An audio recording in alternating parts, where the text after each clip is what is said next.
What would you like to do today? Let's talk about the Jehovah's Witnesses and their contributions to our First Amendment freedoms.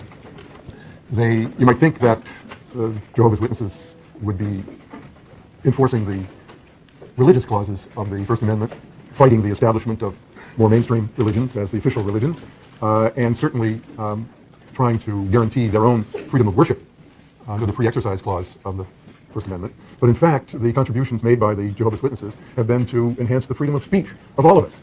And the Jehovah's Witnesses have accounted for, to date, no fewer than 72 decisions of the United States Supreme Court. And most of them have been about free speech rather than freedom of religion. The Jehovah's Witnesses, of course, are known for their obligation to preach and to proselytize, to go from door to door, to hand out leaflets on the streets, and they take literally the mandate of the scriptures in the New Testament, go ye all into all the world and preach gospel to every creature. And so they do. And they're going door to door or encountering people on the street has not always been welcomed by various communities around the country. And some communities tried by law, by ordinance, to rid their communities of this nuisance of people going around knocking on doors and talking about religion. These look like the Book of Mormon people, but they're in fact Jehovah's Witnesses going around knocking on doors. Well, the first notable free speech case involving the Jehovah's Witnesses started in 1938 when one of the witnesses, Amy Lovell, was arrested in Georgia, in a town in Georgia, for distributing literature, church literature, without first obtaining written permission from the city manager, which was required by the town ordinance. And Lovell had not even bothered to apply for a permit from the city authorities because she regarded herself as sent by Jehovah to do his work. She was convicted of distributing literature without a license and sentenced to 50 days in jail. The witnesses, who have a crackerjack legal staff available at their headquarters in Brooklyn, took the case to the Supreme Court, which reversed the conviction of Amy Lovell, finding that the ordinance was invalid on its face, the same formulation that the court used in the Stromberg case in striking down the California law about raising red flags. The court pointed out that the law prohibited distributing any kind of literature, whether it was newspapers or magazines, leaflets, at any time, in any place, in any manner, without the permission of a government official. And the court said this struck at the very foundation of freedom of the press by subjecting it to licensing and censorship. Odd that the witnesses' literature was treated as the press, because the witnesses weren't seeming even to distribute the news of the day or anything like that. It was their religious literature. But the court said that the liberty of the press, and here it's actually talking about the press clause of the First Amendment, though it doesn't base its decision on the press clause. The liberty of the press is not confined to newspapers and periodicals. It necessarily embraces pamphlets and leaflets, referring back to some of the famous pamphlets in American Revolutionary history, like the Thomas Paine pamphlets. And this reminds us, too, of what Justice White said in the Brandsburg case, the one that involved confidential sources of reporters, which is that the press includes the lonely pamphleteer, not just publishers of major newspapers and so on. And the principle that we take from the Lovell case, that the exercise of First Amendment freedoms cannot be made the subject of licensing and government approval, has been invoked many times by civil rights and anti-war demonstrators. One of the favorite techniques in southern towns during the civil rights movement was to arrest demonstrators who were parading without a permit. And the court used the Lovell precedent to strike down those ordinances. A city can't give standardless discretion to a city official whether to permit First Amendment activities. If there are standards about number of people, not blocking traffic, that sort of thing, that's permissible. But to say that you can't parade unless you get a permit, period, violates the First Amendment. We've always assumed that government could not license the press in our country, but it was just an assumption until Lovell made it decided law. The publication of our ideas and information can't be subjected to a government license. The Jehovah's Witnesses established not only the right to speak and preach and proselytize, they also established the right not to speak. That is, that included within the First Amendment freedom of speech is the right not to be compelled by government to speak. And that principle emerged from the flag salute cases back during World War II. The Jehovah's Witnesses believe that a flag is a graven image that they are forbidden religiously to bow down to, and accordingly they refuse to salute the American flag, and they refuse to recite the Pledge of Allegiance to the flag, or sing the Star-Spangled Banner, for that matter. Well, toward the beginning of World War II, various school districts around the country began requiring all the school kids to recite the Pledge of Allegiance to the flag every day. And the original flag salute way had the students saluting like this until the late 30s, when President Roosevelt pointed out that this was the Nazi salute, and we better change the way the kids do, so they do now with the hand over their heart. But as I say, school districts started to require these flag salutes of all kids, and the Jehovah's Witnesses refused to do it. And the case involving whether they can be required to salute the flag went to the Supreme Court in a case called Gobitis, G-O-B-I-T-I-S,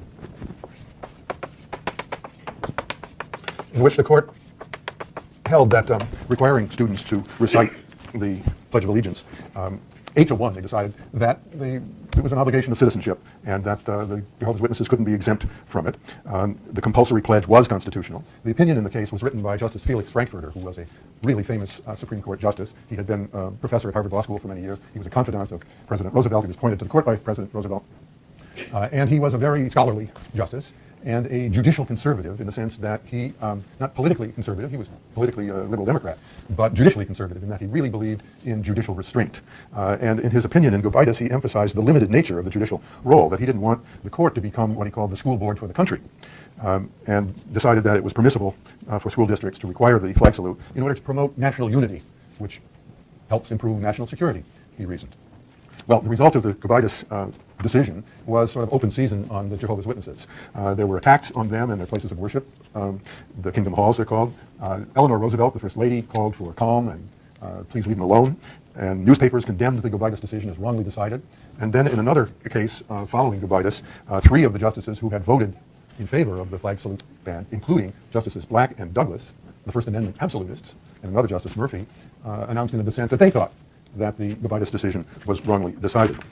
Then the West Virginia imposed a flag salute requirement, and that case resulted in the kids who refused to do the flag salute being expelled from school. The parents were prosecuted for abetting truancy from school, and the Jehovah's Witnesses took another stab at the Supreme Court in 1942, and the court decided the West Virginia versus Barnett case. And that opinion completely turned around Gobitis, overruled Gobitis from only 3 years before. Justice Roberts wrote the opinion for the court. He says, we're dealing here with the compulsion of students to declare a belief. And the question is whether the government can compel citizens to state patriotic beliefs that they may not hold.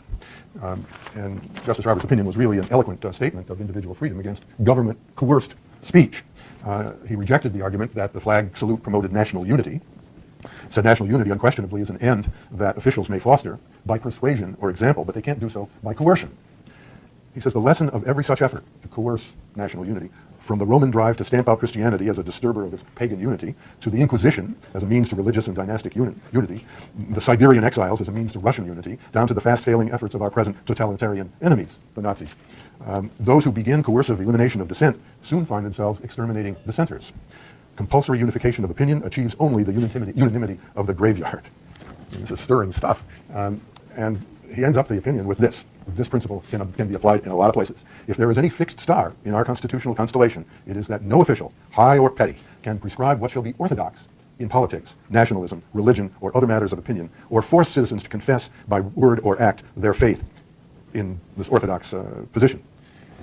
That decision, West Virginia versus Barnett, was definitely not unanimous, and Justice Frankfurter dissented. He wrote a long, impassioned dissent in favor of judicial restraint. And it begins this way. Frankfurter was a Jew.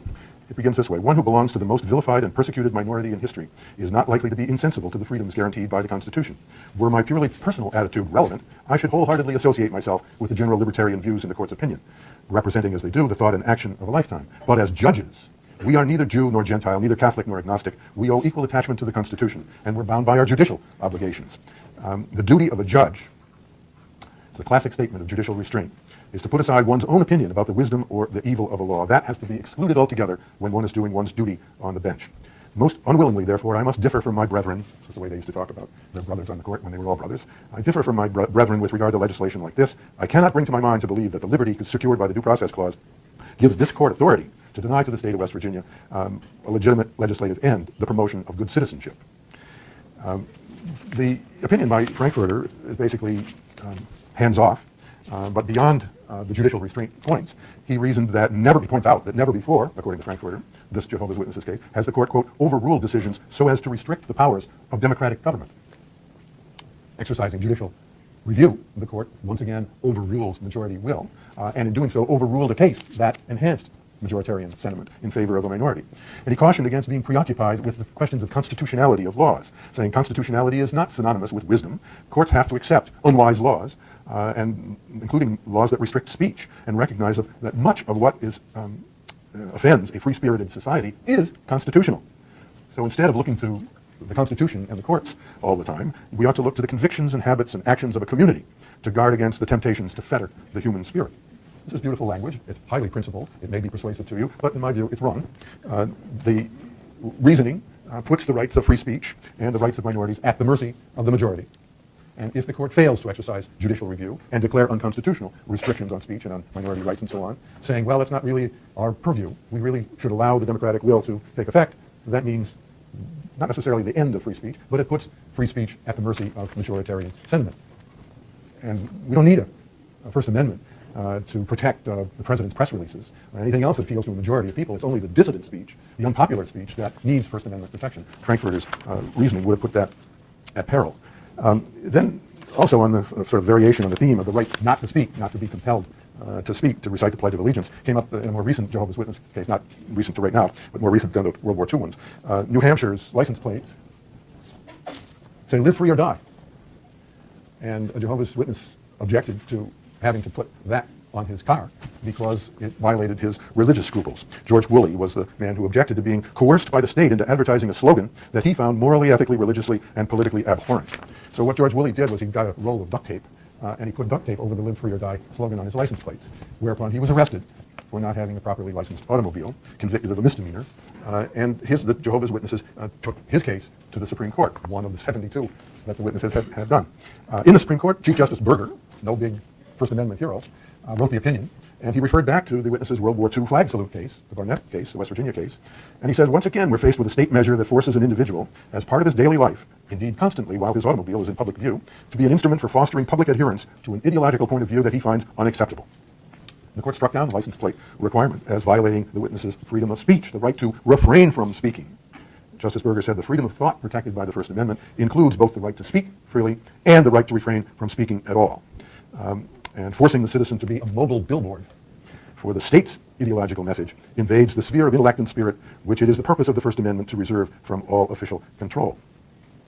That issue about being the mobile billboard for the state's message comes up in a case that we're going to consider in detail on Monday, and may well be a candidate for Supreme Court review, which would be next term. It's the case that involves the new requirement on cigarette packaging. The Congress passed a law requiring not just text warnings on cigarette packages. You know, the regular Surgeon General's warning may be dangerous, blah, blah. They have now 9 different text warnings that are more and more blunt. And they have pictures, photographs, that the government requires the tobacco companies to put on every package. It occupies the whole top half of the package. We'll see the pictures on Tuesday. They're pretty graphic and ugly. The morgue picture and the autopsy picture and so on, showing the real dangers of smoking. But the tobacco companies have won a decision in the District of Columbia Court of Appeals on behalf of the tobacco companies, striking down these requirements as a violation of the First Amendment. Coerced commercial speech. Relying in part on the Woolley decision, the mobile billboard decision. To sort of sum up the contributions, the major contributions that the Jehovah's Witnesses have made to our First Amendment freedoms, we've got no licensing of the press under the Lovell case, no need to get government approval before speaking, no need to get government approval before distributing newspapers, magazines, pamphlets, information, or to conduct demonstrations. Then no compelled expression of patriotic belief under the flag salute case, the West Virginia case. The right not to speak as comprehended within the freedom of speech. The right not to be required to carry a government message with which you disagree. But not every Jehovah's Witnesses case has turned out so great. And not every case has advanced our First Amendment freedoms. The Chaplinsky case came out quite differently. Walter Chaplinsky was out there on the street proselytizing in Rochester, New Hampshire one day, and he attracted a sort of a restless crowd when he stood up and denounced all religion, other than the Jehovah's Witnesses, as a racket. A city marshal, a law enforcement official, sort of took him by the arm and said, "Go slow, because your audience here is getting pretty upset." And a police officer then took Chaplinsky toward the police station, didn't arrest him, but sort of walked him in the direction of the police station. And on the way, they encountered the same city marshal who had warned Chaplinsky about inflaming the crowd. And they got into an argument about whether anybody should be arrested, including unruly listeners, which is what Chaplinsky thought the police ought to do. And he called the marshal. "I've got